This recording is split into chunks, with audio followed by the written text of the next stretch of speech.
Te damos la bienvenida al ciclo medio de Guía en el Medio Natural y de Tiempo Libre de EASO Politécnico A de Donostia. En este ciclo te formarás para dirigir actividades deportivas con grupos en entornos naturales y te ofrecerá la posibilidad de ejercer las siguientes profesiones. Guía en actividades de senderismo. Travesías en baja y media montaña, tanto a pie como en bicicleta. Así como rutas hípicas e itinerarios en entornos acuáticos. Puedes ser monitora o monitor en instalaciones de aventura o de tiempo libre y también socorrista en espacios naturales.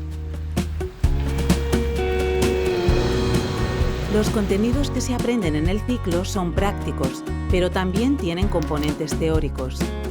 Dado que algunas actividades posteriores son peligrosas, es importante asimilar estos contenidos teóricos antes del inicio de la actividad. A la hora de elegir este ciclo, ten en cuenta que hay que montar a caballo, que deberás tener un nivel de natación adecuado y que el padecer vértigo puede ser un problema para las actividades de montaña.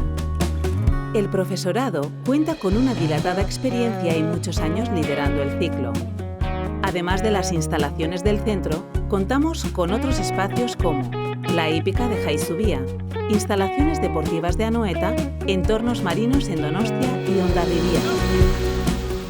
Al finalizar el ciclo podrás optar entre comenzar a trabajar o estudiar un ciclo superior de la misma familia.